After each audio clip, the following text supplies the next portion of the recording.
Welcome back to my channel my beautiful আর্থে আপনাদের সকলকে জানাই স্বাগত। মহাকুম্ভ মেলায় এখন নাগা ও অঘরী সন্ন্যাসীর ভিড়। আমরা অনেকেই ভাবি যে এরা একই, কিন্তু জানেন কি এই নাগা সন্ন্যাসী ও অঘরী সন্ন্যাসীরা আসলে আলাদা। নাগা ও অঘরী সন্ন্যাসী হতে গেলে প্রায় 12 বছর কঠিন সাধনা করতে হয়। অঘরী সন্ন্যাসীরা শৈব সন্ন্যাসীর একটি ছোট গোষ্ঠী, যারা বিভিন্ন পদ্ধতিতে উপাসনা করেন। নাগা সন্ন্যাসী হতে গেলে আপনাকে একজন অঘরী গুরু বা আচার্যর কাছ থেকে শিক্ষা নিতে হবে। অঘরী সন্ন্যাসীদের গুরু স্বয়ং শিব।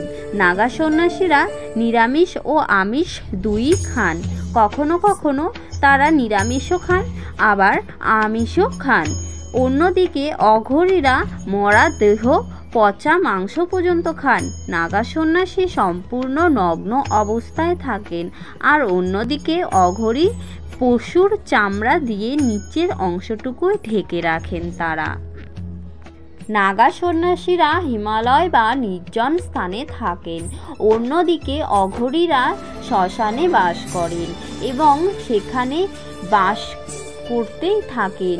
অঘরী বাবারা অস্থি ও মাথার খুলি থেকে অলঙ্কার পরে ও মৃতদেহের ছাই শরীরে মাখেন। সব থেকে শিব হয়ে ওঠার প্রতীক হিসাবে ধ্যান করেন। নাগা সন্ন্যাসীরা যুদ্ধ সন্ন্যাসী হিসাবেও পরিচিত। অঘরী বাবা ধ্যান ও তান্ত্রিক বিদ্যা নিয়োগ থাকেন তারা।